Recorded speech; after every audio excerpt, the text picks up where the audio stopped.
Coors Field was Coors Field today. The Giants dropped their third straight game, lose to the Colorado Rockies 9-8. This is Giants Roundup. Happy Labor Day to everybody. Game 1 in a 3-game series on Monday afternoon, September 3rd, 2018. Follow on Twitter, join the Croup and Kite page on Facebook. Most importantly, please be kind and hit that subscribe button. And yeah, it was the Giants made it a close game, but no cigar, as the bullpen just did not have it today. Madison Bumgarner did not have it today. And just, it is what it is at Coors Field. Bumgarner only goes 5 innings, gives up 7 runs, 6 earned, walks 6, strikes out 6. Tyler Anderson, 5 and a third, 3 earned, 6 hits, 7 strikeouts. And Bumgarner's ERA balloons to 3.07, and the Rockies just were not fooled today. It started in the first. Hello, Zofer. It started in the first inning. Travis LeMahieu homers to center. It scores. Charlie Blackmon 2-0 Denver. Then in the bottom of the first, Trevor Story hits his own bomb. It's 4-0 Rockies already in the bottom of the first inning. The Giants get on the board in the top of the third. Gorkis Hernandez with his 14th home run on the year. It's 4-1.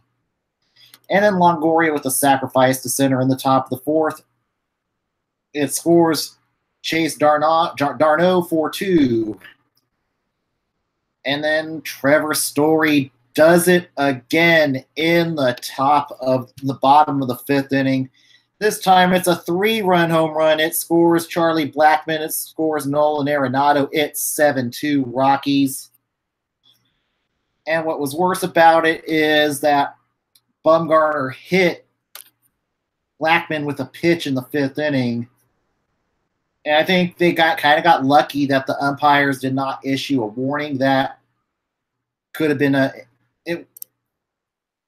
it was not, I don't think it was intent, but the umpires could have erred on the side of caution and issue a warning.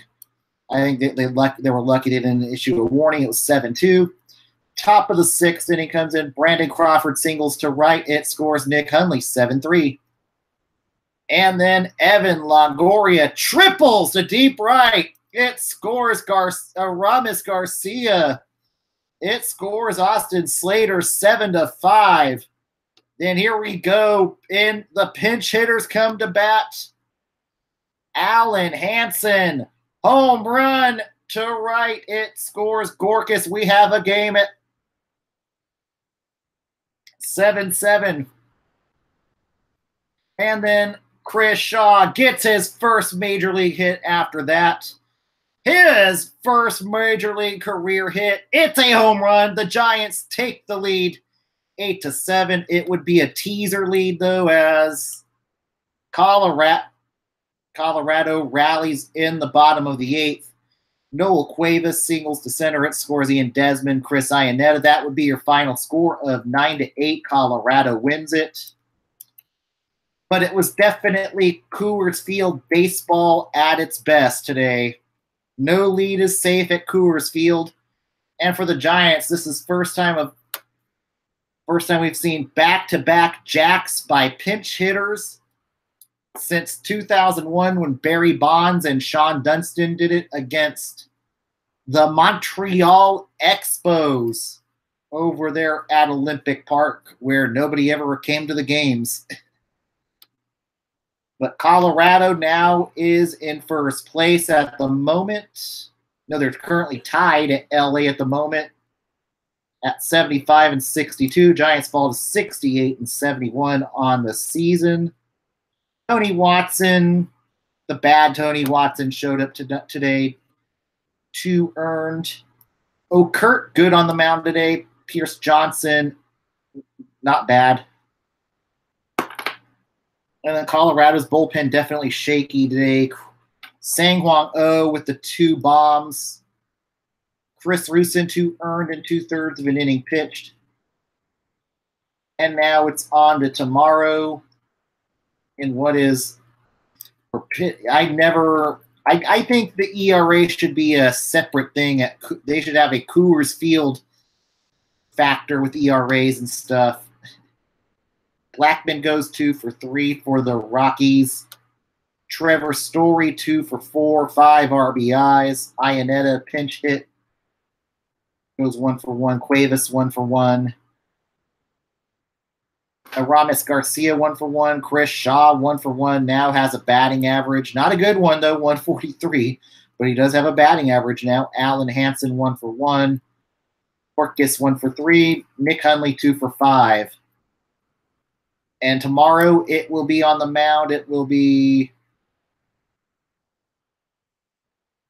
Eric Rodriguez going up against German Marquez. I think that's going to be a different. I think that might be a different pitcher because I think Marquez pitched today. If I'm not mistaken, I think. No, Almonte pitched. Okay. It will be German Marquez going up against Derek Rodriguez tomorrow. I'm interested to see how Derek Rodriguez's stuff holds up at Coors Field tomorrow. Definitely never an easy place to pitch for any starter. We'll see how his stuff translates there. Definitely get Rodriguez some run support. And Rodriguez definitely trying to rebound from what was a flat outing last time. And yeah, we'll see how it goes at Coors Field and see what happens with Derek Rodriguez. This will be a great test for him.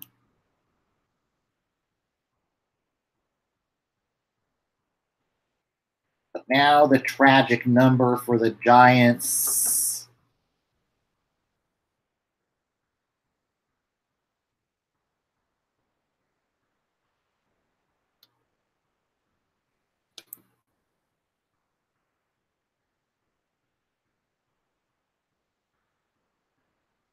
At this point, they're 16 games away from being eliminated from playoff contention.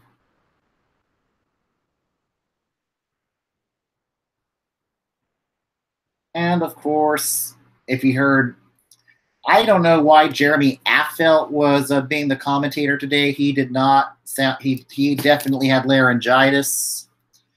I truly don't know why they just didn't call him. Have Javi Lopez announced today.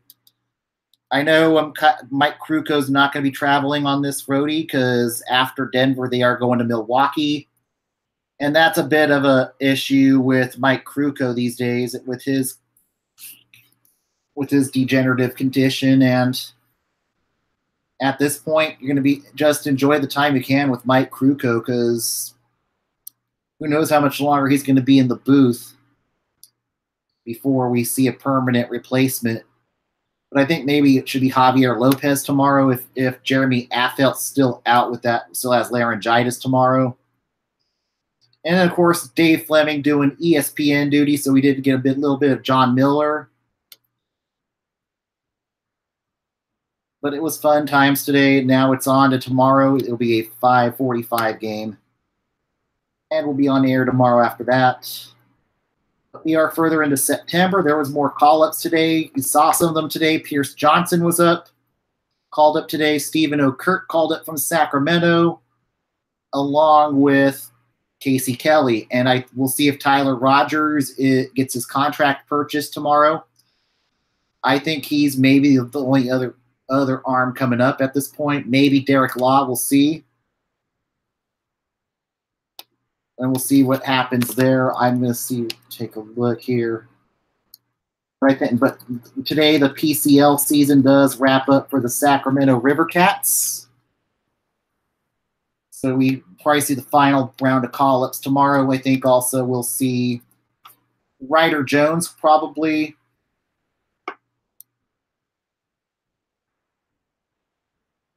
We could see Ryder Jones called up tomorrow. We'll see what happens there.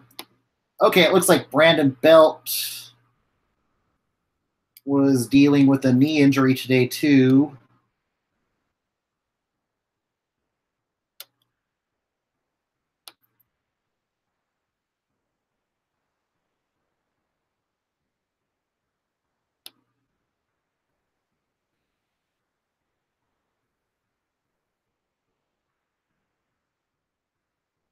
But we are going to see what other call-ups come up tomorrow. And I think we'll see what happens. It was a great game today. It's just looked classic Coors Field baseball today. And then probably Josh Osich. Chances are, I don't think he's coming back up. He's probably going to be designated for assignment tomorrow to make room for somebody else.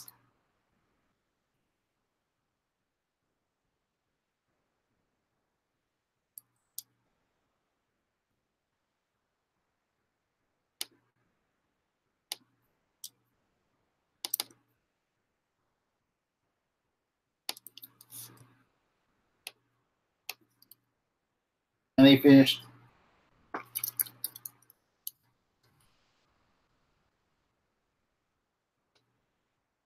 But I'm kind of looking forward to seeing how Tyler Rogers' sidearm delivery does over there in the major leagues. If he can get major league batters out with his stuff. But he might not play tomorrow. Okay, so he got hurt in today's game.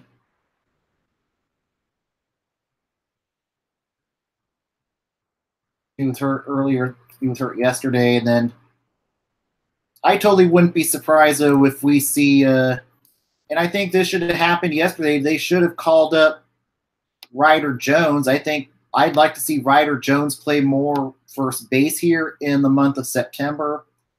Ryder Jones kind of had a good year in Sacramento. I'd like to see if he can be a bridge option for next season with the possibility of Brandon Belt being traded.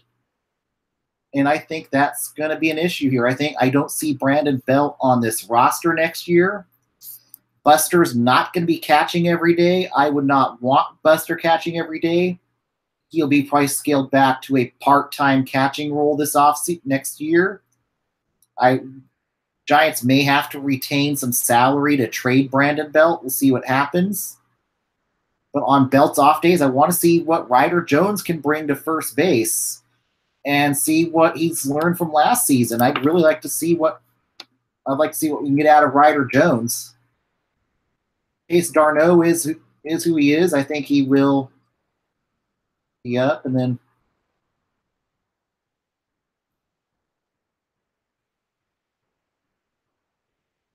but it also looks like the Giants may call up Abital Avellino, the guy who was acquired in part of the McCutchen trade, maybe up with the Giants as early as tomorrow. So we'll see what happens there. And of course, I think Ryder Jones. Now that the season's over, they should bring up Ryder Jones. He's definitely on the 40-man roster. And I kind of take back what I said about Hunter Pence yesterday. Now that Chris Shaw hit a home run, start him tomorrow. I take back a little bit of what I said about Chris Shaw. Now that he's hit a home run, he's got to start tomorrow. That's the unwritten rule right there.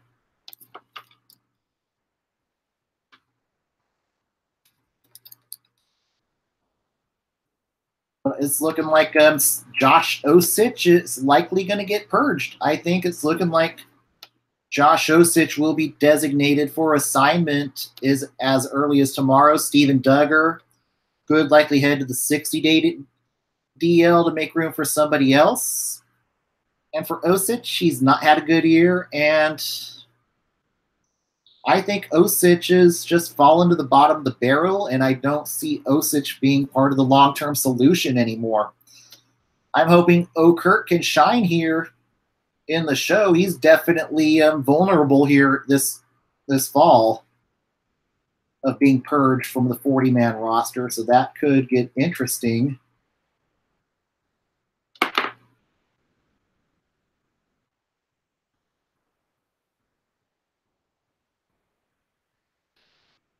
But yeah, we should probably see the remainder of the call-ups tomorrow.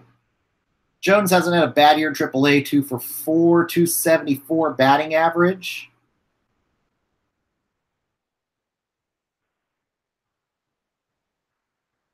And maybe we see Miguel Gomez.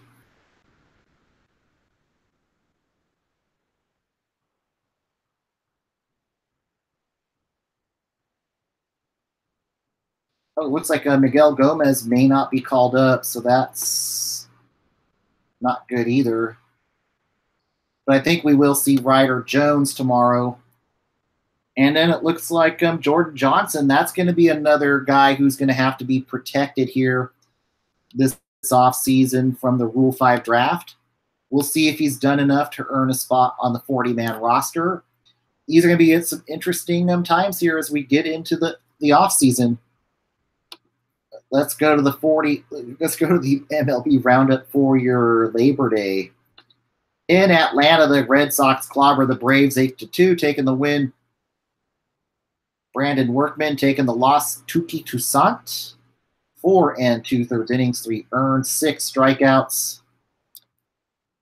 Johan Camargo goes 2 for 3 for the Braves. Albies hits his 22nd home run of the year. Eovaldi not good today. Didn't allow any earned runs, but allowed 4 walks in 3 1/3 innings. We'll see what happens. I wonder if Eovaldi actually got hurt.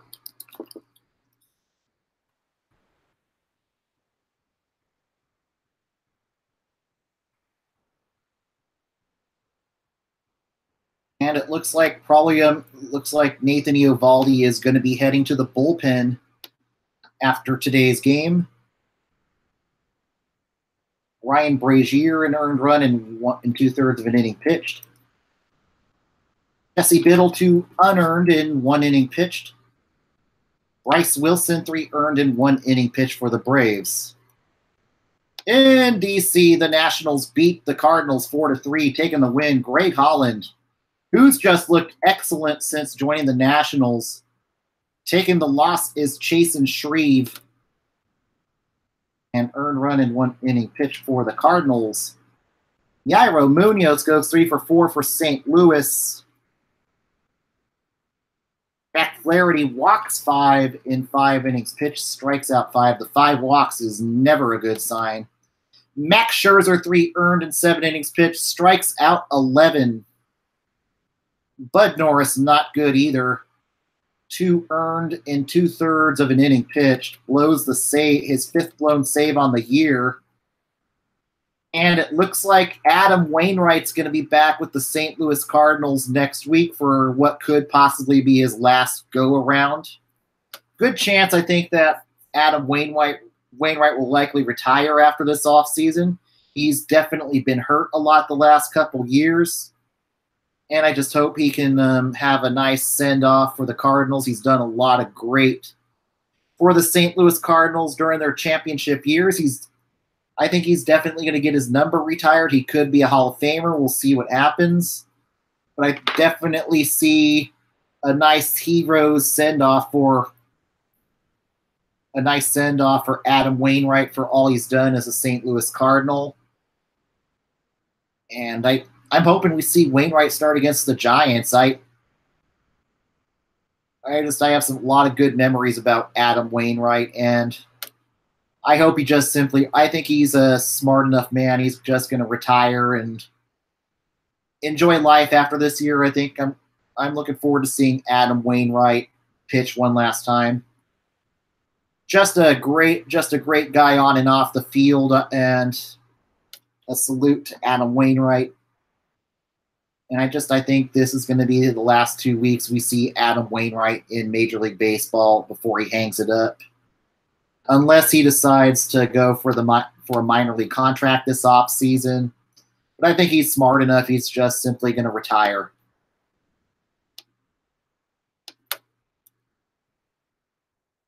In Miami, the Marlins beat the Phillies 3-1, taking the win. Jose Urena, 7 strikeouts in 7 innings pitched.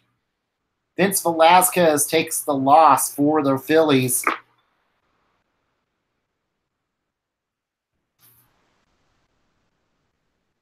Lewis Brinson goes 2 for 3, trying to get back to the Mendoza line at 196. Velasquez strikes out 6 in 5 innings pitched. Luckily for Philadelphia, they don't lose any ground today. In Pittsburgh, the Pirates beat the Reds 5-1, taking the win. Trevor Williams taking the loss. Matt Harvey. What a day for Adam Frazier, who goes 4 for 4 for the Pirates.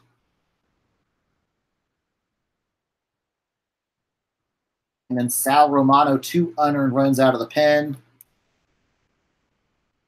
In Milwaukee, the Brewers get a big win over the Chicago Cubs today, 4-3, and pick up a much important game on the Cubs, taking the win. Jeremy Jeffress taking the loss. Steve Cishek. Anthony Rizzo goes 3 for 4 for the Cubs. Zach Davies sharps in his return to the Brewers. Josh Hader, 2 earned and 2 2/3 innings pitched. Davies strikes out 7 in 5 innings pitched. Carl Edwards Jr. an earned run and 2/3 of an inning pitched. And Milwaukee now 4 games back of the Cubs, with Milwaukee now in the number 1 wild card spot. In Chicago, the White Sox beat the Tigers 4-2, taking the win. Jace Fry taking the loss. Shane Green.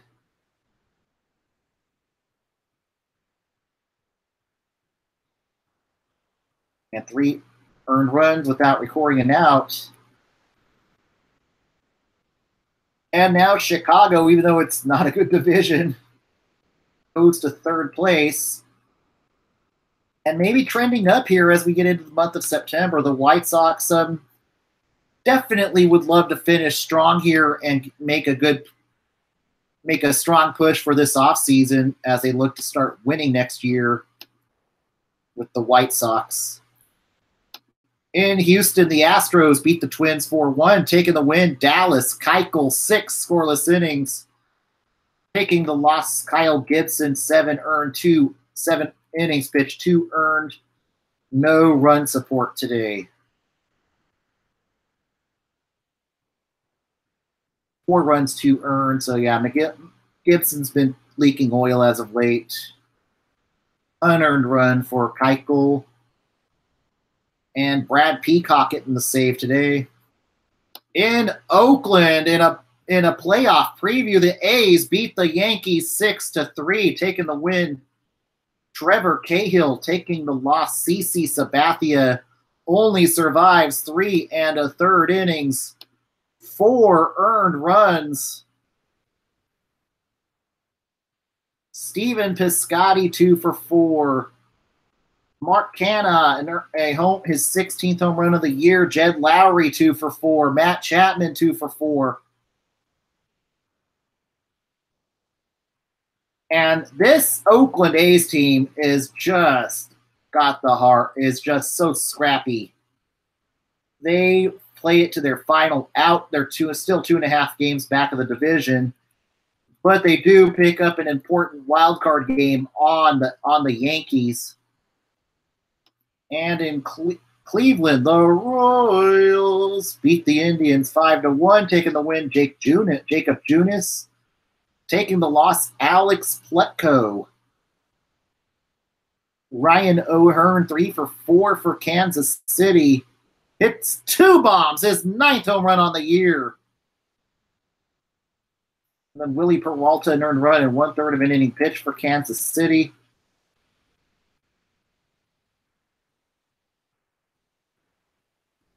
And then in Texas, no score top of the 1st inning, no score between the Snakes and the Friars. LA and New York Mets play later tonight, along with the Mariners and the Orioles. And in another game in progress, the Rays lead the Blue Jays 4-1. Pitching is Jose Manuel Fernandez for the Blue Jays. That's who's up to bat. No, Jose Manuel Fernandez is pitching. Okay, for the Blue Jays, Marcus Stroman not sharp today. Bounced after 1 2/3 innings pitched. 4 earned runs. Definitely hurts his trade value this offseason. And then now Dodgers, Mets just getting underway on ESPN. Now, if the season were to end today, Boston would, of course, host the wild card winner. Oakland now just 3.5 back of the home in the 2 wild card. Yankees up 3.5 games on Oakland. That'd be your 1-2. Seattle, time's running out. 6 back. Tampa Bay, they're not going to make it, but they're still making it interesting. 8.5 back of the wild card. I definitely think Kevin Cash they definitely need to give Kevin Cash a contract extension this offseason. If it weren't for the fact they were in the AL East, the Rays would be a playoff team. They are 10 games over 500 at 73-63. If they were in the NL, they would definitely be in the hunt. What might have been? Maybe this could be a good off season for them to go maybe get some short-term contracts and say, why not us next year? And, of course, everybody else just about eliminated at this point. And also in the ALDS frame, it would be Houston going up against Cleveland. In the NL, Chicago would host the winner between Milwaukee and St. Louis. And St. Louis now has competition again, breathing down their back. Colorado just a half a game back. LA just a half a game back. Arizona, 1.5 back. Philadelphia, 3.5 back. And LA and Colorado would play each other in a 1-game playoff right now to determine the West. And the winner would go to Atlanta. But I wouldn't be surprised if St. Louis is back out of the wild card race as of tomorrow for the time being. Still plenty of time as we are into the month of September. Now on to the final day of the PCL.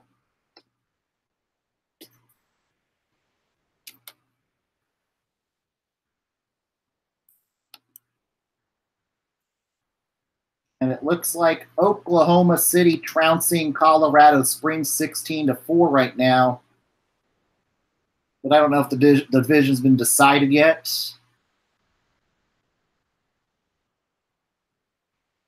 Nashville beats Memphis 6-5 in what could possibly be the Oakland A's last game as the AAA affiliate of the Nashville Sounds. There's definitely rumors there that the Nationals could be affiliating with the Nashville Sounds, which would leave Oakland the options of affiliating with Las Vegas or Fresno this offseason, along with the Milwaukee Brewers, who are going to be with Colorado Springs moving to San Antonio. Oklahoma City is about to sweep the series, so that could have a big impact on that game. In Las Vegas today, the Sacramento Rivercats lose to the Las Vegas 51s 4-3.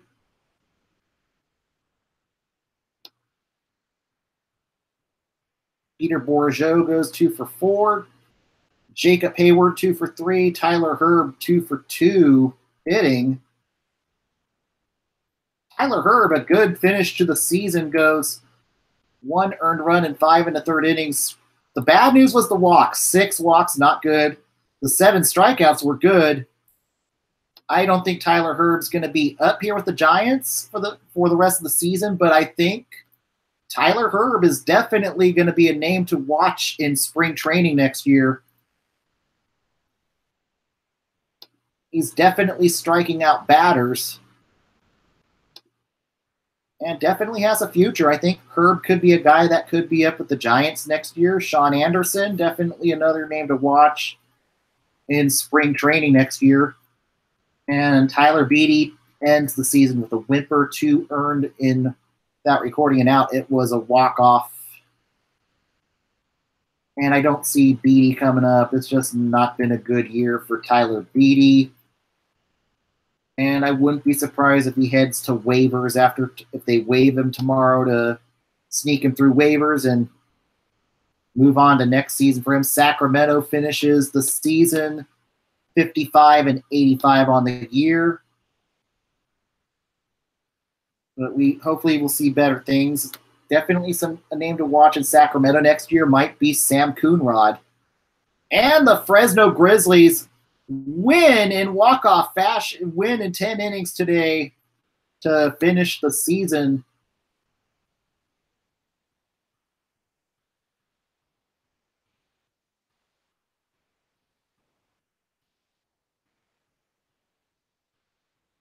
And now Fresno will head to El Paso for a best-of-5 series in the PCL playoffs. Jack Mayfield hits his 16th home run on the year, going 2 for 5. Nick Tanalou, 3 for 4 for Fresno today. And now it's on to the playoffs for the Fresno Grizzlies. Akeem Bostic, 4 earned and 5 innings pitched. Brock Dykeshoom, 2 earned and 5 innings pitched. Strikes out 11. Bostic strikes out 8. So a lot of strikeouts today.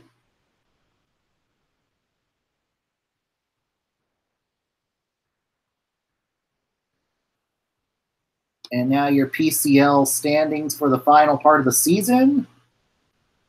And it's looking like OKC is going to win the division here. So the Dodgers will now head to Memphis. We'll now head to Memphis starting tomorrow for a best-of-5 series against the Memphis Redbirds. Fresno will play the El Paso Chihuahuas. And then in single A, you got to give some love to the Visalia Rawhide. They are in the playoffs in the California League. Visalia affiliated with the Arizona Diamondbacks. They will play the Stockton Ports. And in the California League South, it will be the Rancho Cucamonga Quakes playing the Lancaster Jethawks. Rancho Cucamonga affiliated with the Dodgers, Lancaster affiliated with the Rockies, Ports affiliated with the Oakland A's. So playoff baseball is here in the minor leagues. All right, this will conclude it for your... Oh, yes.